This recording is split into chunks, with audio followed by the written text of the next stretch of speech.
दशबिन सुनसरी जिल्लाको अपडेट लिएर आएका छौँ। सुनसरी जिल्लाको कोशी गाउँपालिका 1 मा सशस्त्र प्रहरीले चलाएको गोली लागेर सिटी सवारी चालकको मृत्यु भएको छ। सशस्त्र प्रहरी बल एपिएफको टोलीले प्रहार गरेको गोली लागेर स्थानीय 45 वर्षीय विजय शाहको घटनास्थलमा मृत्यु भएको हो। सुनसरी प्रहरीका प्रवक्ता चन्द्रबहादुर खड्काका अनुसार विजय शाह स्थानीय बासिन्दा हुन्। उनी सिटी सफारीमा 8-10 बोरा चिनी लोड गरेर भारतबाट नेपालतर्फ ल्याउँदै थिए। यही क्रममा सीमावर्ती क्षेत्रमा गस्तीमा रहेको सशस्त्र प्रहरीको टोलीसँग उनको सामना भएको थियो। प्रहरी स्रोतका अनुसार माल सामान ओसार पसारको विषयले लिएर प्रहरी र शाहबीच केही समय विवाद भएको थियो। विवाद चर्किँदै गएपछि सशस्त्र प्रहरीले गोली चलाएको र त्यस क्रममा शाहलाई गोली लागेको बताइएको छ।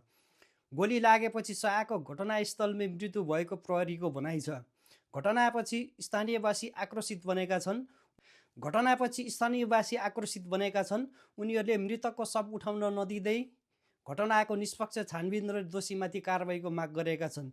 स्थिति तनावग्रस्त बनेपछि सुरक्षाकर्मीहरू तैनात गरिएको छ। डिएसपी खड्काका अनुसार अहिले स्थानीय जनप्रतिनिधि र मृतकका परिवारसँग वार्ता भइरहेको छ।